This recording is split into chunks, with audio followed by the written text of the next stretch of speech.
Patrick Roger. Il est 8h45, beaucoup de sujets sur la table. On va évoquer notamment aussi, parce que c'est quand même une première, là, tous les médecins, tous les syndicats de médecins qui sont derrière cette grève des généralistes aujourd'hui et demain. On va en parler dans un instant. Françoise Degois, Elisabeth Lévy et vous, évidemment, au 0826 300 300. Et puis, juste avant ça aussi, évidemment, parce que nous avons lancé notre jeu tout à l'heure pour gagner vos vacances grâce à Lagrange Vacances. Et la gagnante ce matin, eh bien, c'est Myriam qui est avec nous de Martre-Tolosane, hein, c'est ça? C'est ça, bonjour. C'est ça, bonjour Myriam. Bonjour. Écoutez, vous avez été le 12e appel, vous avez gagné donc cette semaine de vacances. Il y a longtemps que vous êtes parti ou pas? Ça fait un petit moment quand même. Ça fait un petit moment. Oui, parce que si vous alliez me dire c'était la semaine dernière, j'allais remettre tout ça en jeu. Donc vous avez bien répondu, ma chère Myriam. Bon, vous partirez avec qui? Avec mon mari et mes 2 enfants. Bon, super. Ils ont quel âge, vos enfants? 17 ans et 13 ans. Ah, très très bien, très très bien. Et qu'est-ce que, si ce n'est pas trop indiscret, que faites-vous dans la vie, Myriam? En dehors d'écouter Sud Radio, évidemment, ça c'est une bonne chose. Eh bien, si vous voulez, en ce moment, on est en train de mettre des décos de Noël dans les Burger King, plein de magasins. On travaille pour Panolight, Sud Communication. D'accord, voilà, d'accord. Vous pouvez le dire, bien sûr. Non, mais ça c'est pas de la pub, ça c'est la réalité, c'est votre travail. Bon, super. Vous nous écoutez depuis longtemps, ma chère Myriam? Oh oui, depuis, je ne sais plus combien d'années. Bon, très bien. Chaque fois que j'allume ma radio. C'est Sud Radio. Merci beaucoup et écoutez, passez de bonnes fêtes, décorez bien. Alors attention, mettez plutôt des LED, que ça consomme un tout petit peu moins. C'est des LED. C'est que des guirlandes LED, des stalactites, c'est magnifique.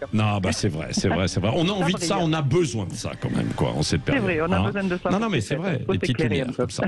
Merci beaucoup et vous passerez une bonne semaine de vacances, évidemment, en famille. 8h47 les débats. Au 0826 300 300, Françoise Degois, Elisabeth Lévy, il y a le témoignage justement d'un médecin. C'est Jean-Louis qui est avec nous, médecin généraliste. Bonjour Jean-Louis. Bonjour. Vous exercez toujours ou pas? Parce que oui, vous avez quel âge? 70 ans. 70 ans et vous continuez d'exercer. Pourquoi? Non mais c'est 70 ans, on est en pleine forme, cher Patrick. Bien sûr, mais certains, parce que médecins, on travaille quand même énormément. Je vous laisse quand même la parole, Jean-Louis, pour nous donner votre sentiment par rapport à cette grève aujourd'hui des médecins généralistes aujourd'hui et demain. Écoutez, ça fait un moment tout de même que j'en vois des grèves de médecins. Et en général, les médecins sont gentils, à peu près bien élevés, et ils font en sorte de ne pas déranger. Et malheureusement, une grève qui ne dérange pas en France, tout le monde s'en fout. Les dockers, quand ils font grève, il n'y a plus rien qui descend des bateaux. Les médecins, quand ils font grève, il y a une équipe de garde, il y a tout ce qu'il faut pour la sécurité. Donc ça sert à rien. Ouais. Alors c'est dramatique parce que pour nous médecins, si je suis encore là, 70 ans, c'est probablement que j'aime bien les gens, sinon j'aurais autre chose à faire. Ouais. Eh bien, on hésite parce que 48 heures de vraie grève de médecins, c'est probablement 300 morts. Donc, aucun d'entre nous n'a envie d'assumer ça. Mais je pense qu'il y a quelque chose qu'il faudrait mettre en face et qui peut-être éveillerait les consciences. Il faudrait probablement, au niveau de l'ordre des médecins, qu'on fasse un fichier des patients qui meurent parce qu'ils ont été soignés en retard. Ouais. Et là, on s'apercevrait que ça fait beaucoup plus de 300 chaque année. Et que peut-être, malheureusement, il faudrait en tuer 300 une fois pour qu'on puisse sauver les autres.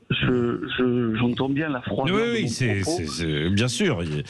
Mais il y a un moment où il faut que ça s'arrête, quoi. Ouais. Aujourd'hui, vous appelez un dermato, vous tombez sur un répondeur qui vous dit « Rappelez dans 4 mois, on vous dira s'il y a de la place ». Si vous avez un mélanome malin, dans 4 mois, il sera métastasé de partout. Oui, parce que plus on tarde, évidemment, et plus c'est difficile. D'où ce que vous dites, quoi. Bien sûr, des victimes potentielles, quoi. Bien sûr. Non, mais c'est ça. On comprend votre démarche, bien sûr, quoi. On comprend ce que vous dites, quoi. C'est pas de dire attention, on va continuer de soigner, mais bien. Oui. Il faut 5 minutes pour avoir une photo de vous devant un radar, parce qu'il y en a sûrement à 100 mètres de chez vous. Et il faut 1 mois et demi pour avoir un IRM. C'est fort. Françoise de Gois et Elisabeth Lévy, restez avec nous. Je voulais vous remercier sans aucune démagogie de votre témoignage, parce que je trouve que c'est fort, c'est très sobre, et puis ça dit directement les choses. Et l'impossibilité pour votre profession, effectivement, de faire grève comme on doit faire grève. C'est vrai que vous dites que c'est une spécialité de la France, mais c'est une spécialité généralement de la grève. La grève, elle est obligée d'ennuyer, sinon on n'obtient pas les revendications. Mais je comprends votre désarroi, et je salue aussi tous les gens à travers vous que je connais, moi, dans des petits villages de montagne, dans la campagne. Ouais, et bien tous ces médecins qui, bien sûr, il y a l'amour du métier, mais qui de toute façon ne peuvent pas partir, parce que s'ils partent, il n'y a plus rien. Et donc moi, je me dis, on règle ça comment? C'est pas le problème d'Emmanuel Macron, ça remonte à bien avant, mais on doit régler cette souffrance des médecins. C'est pas parce qu'on est médecin qu'on n'a pas le droit d'être respecté. Elisabeth, oui. Il y a plusieurs choses.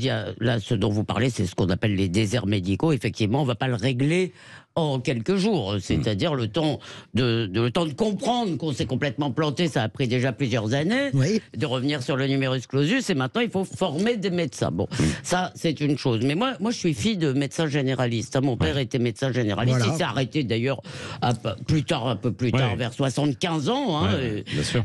Il s'est arrêté parce que effectivement, je veux dire, aujourd'hui on peut travailler quand même assez tard, parce qu'on aime cela. Alors moi je voudrais quand même venir sur deux choses. Il y a la question de la rémunération. Moi je me rappelle avoir toujours entendu mon père râler en disant qu'un réparateur de télévision était mieux payé qu'un médecin. Il faisait des visites, il faisait des tournées, etc. Donc qu'il était mieux payé qu'un médecin, et c'est vrai. Et la deuxième chose, c'est quand même qu'il y a aussi une responsabilité des patients. C'est-à-dire, il y a l'idée, moi je pense que notre système, il y a quelque chose qui ne va pas. Les gens ne savent même plus combien ça coûte.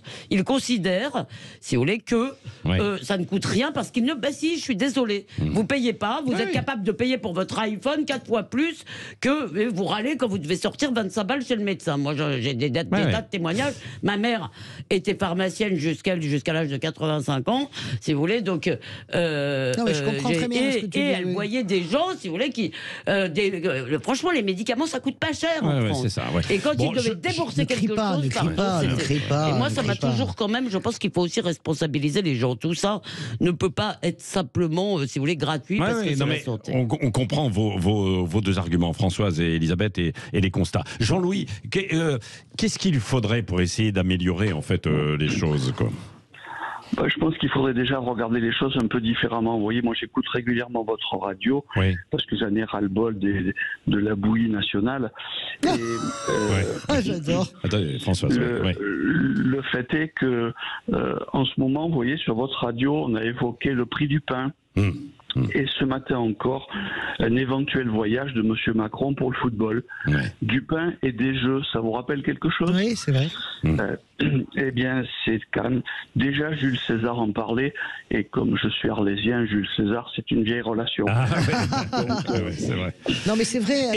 Non, mais Jean-Louis, pour revenir aussi à votre métier, à votre profession, est-ce que ça a évolué aussi, les conditions, et face à l'évolution de la société, où les gens ne travaillent pas de la même manière, quoi. Bien sûr, on veut autre chose, quoi, non? Par rapport à quand vous avez démarré, sans doute, il y a une quarantaine d'années. Oui, j'ai démarré la médecine à 50 ans, comme étudiant, mais le fait est que des choses changent. On a mis un poids colossal en administratif. C'est pas compliqué, il n'y a qu'à regarder déjà le coût des choses. Combien coûte l'administration à la sécurité sociale? La moitié des hôpitaux, vous pourriez envoyer les gens promener, ils servent à rien. Et on manque de médecins partout. C'est hallucinant, je veux dire, il faut quand même simplement du bon sens. Ils prendraient un berger lozérien et leur mettraient de l'ordre. Et ça fait des années qu'on nous surcharge de gens inutiles. Moi, j'ai reçu à mon cabinet des gens qui viennent me donner des leçons sur comment je dois prescrire des médicaments pour le cholestérol. Alors, à un moment donné, j'ai posé des questions. Évidemment, c'était une personne qui avait une formation de 5 minutes sur le produit en question.